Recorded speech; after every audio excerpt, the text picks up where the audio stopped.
falar das bem-aventuranças é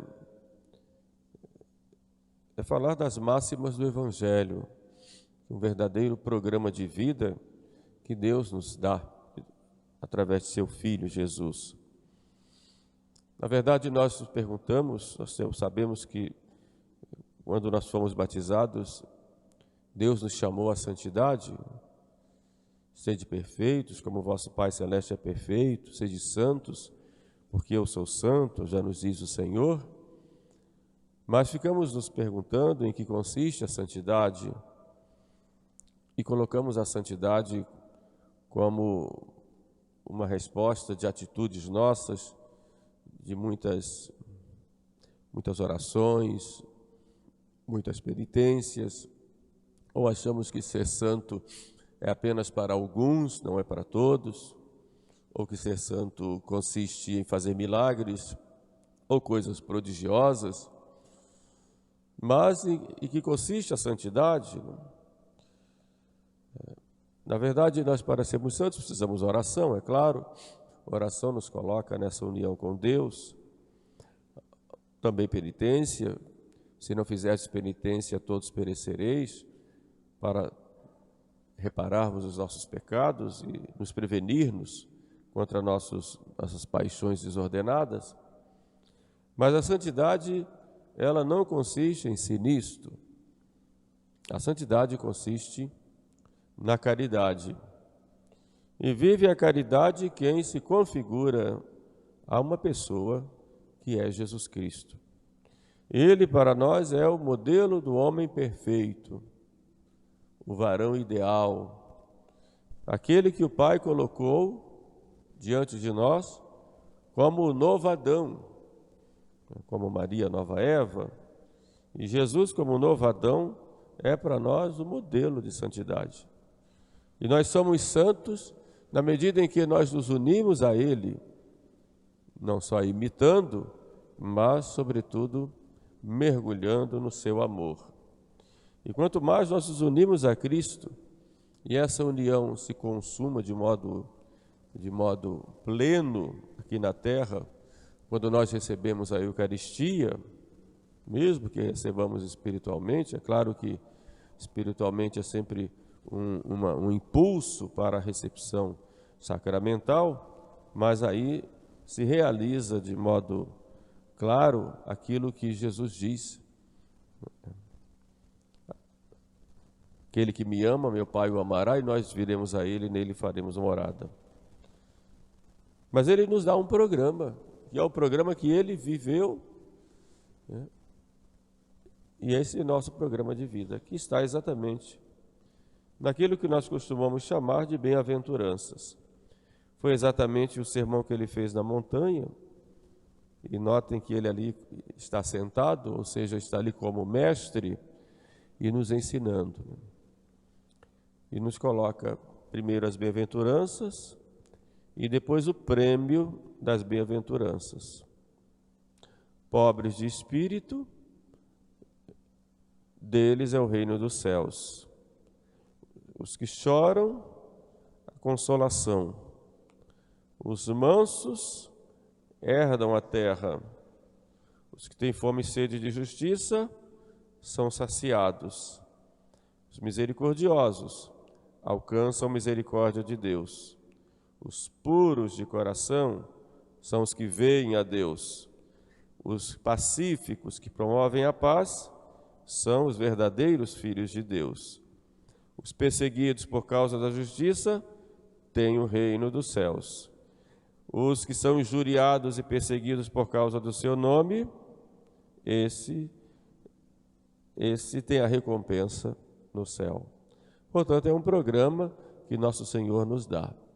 Poderíamos aqui explicar cada um, mas todos eles derivam exatamente do primeiro, que é a bem-aventurança da pobreza de espírito. Quando nós entendemos pobreza de espírito, muitas vezes podemos entender só do ponto de vista material. Evidentemente também, né? Até porque o mundo valoriza mais quem tem do que quem é, e hoje muito mais, né?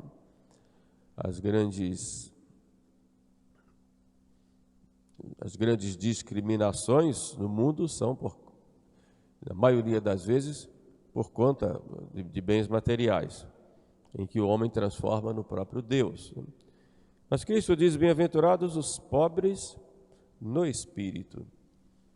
Espírito pobre, em primeiro lugar, significa aquele que é desapegado dos bens materiais. Tem nos bens materiais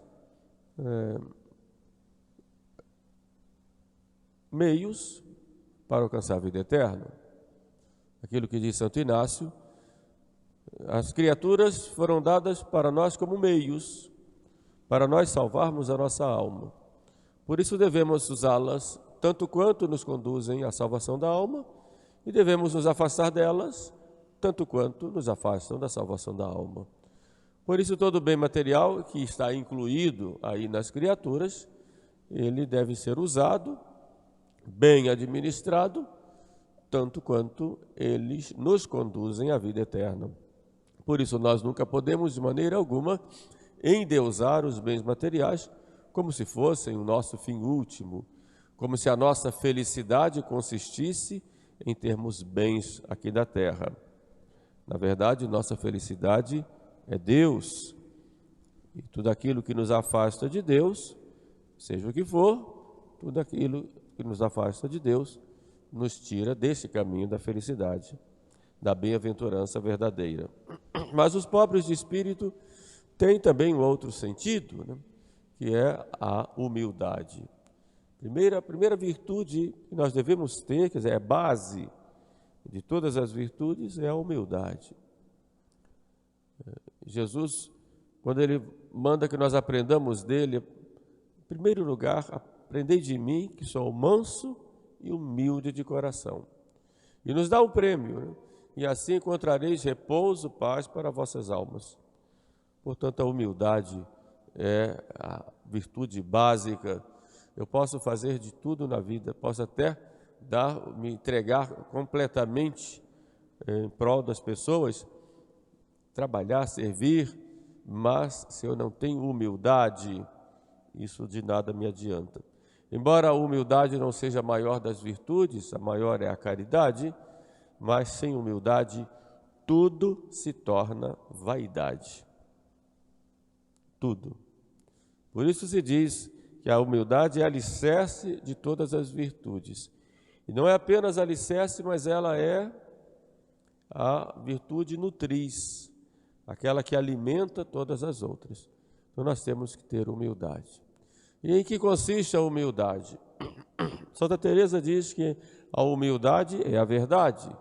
Ou seja, o que é que nós somos? O que é que nós temos? São Paulo pergunta: o que é que nós temos que não tenhamos recebido? Tudo recebemos de Deus. A única coisa que é nossa é o pecado. Santo Inácio dá uma outra explicação, acho muito interessante e que vai de acordo com Santa Teresa. Humildade é, em primeiro lugar, reconhecer a nossa miséria, reconhecer a nossa pequenez, reconhecer que nós não somos nada. Essa atitude interior de reconhecimento, ela é humildade. E ser tratado como tal, e agradecer a Deus o ser tratado como tal, é humildade. O grande termômetro de que nós somos humildes ou não é quando nós somos humilhados por alguma situação ou por alguma pessoa, como é que nós reagimos diante disto. Isto é humildade. A humildade está exatamente em reagir com tranquilidade diante das humilhações. E se dói, é exatamente porque nós não somos humildes. Não é fácil ser maltratado, ser humilhado. Mas é Jesus que nos diz isso: quem se exalta será humilhado. E Deus muitas vezes nos humilha, e às vezes até permite os pecados para nos humilhar, para nós reconhecermos que não somos nada e não ficarmos julgando os outros como se os outros fossem maus e nós fôssemos os bons. Então Deus permite as nossas quedas.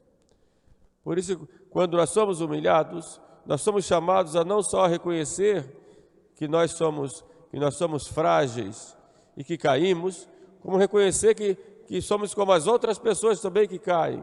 E se nós não fazemos coisas piores, isso é porque Deus nos dá a graça para nós não fazermos.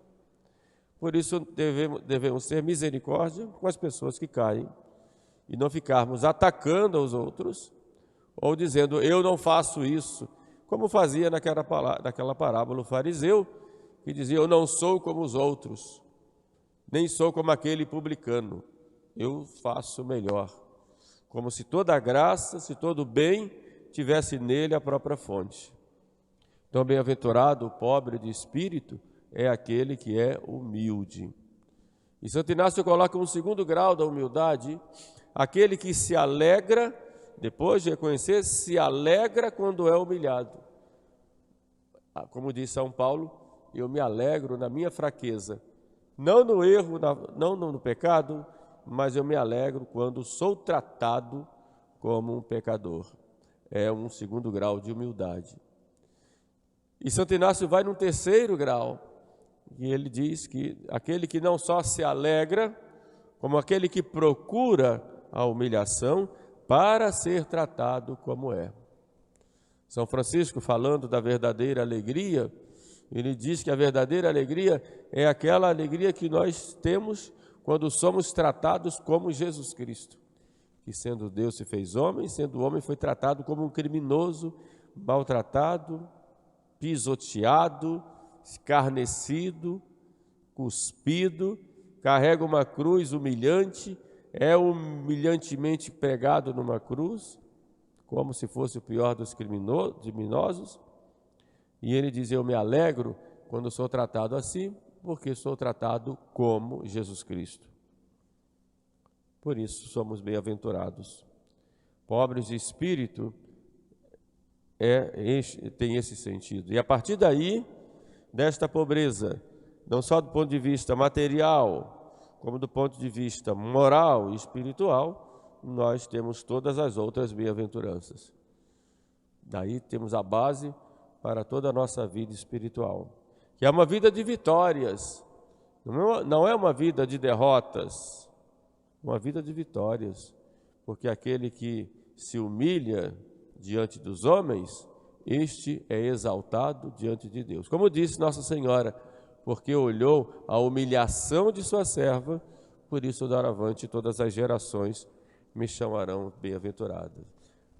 De modo que, ai daquele que busca os elogios, que busca as glórias do mundo, que busca fazer as coisas para agradar as pessoas, ai desses, que querem serem tidos como tais, como bons, e serem aplaudidos, serem louvados, honrados pelos homens. Ai daqueles que se fiam em tais situações, em tais elogios, em tais honras. Ele está construindo para si castelos de areia, que mais cedo ou mais tarde vão desabar. Mas a verdadeira bem-aventurança está exatamente nesta pobreza de espírito. E o prêmio que Deus nos dá é este, é o reino dos céus. Louvado seja nosso Senhor Jesus Cristo.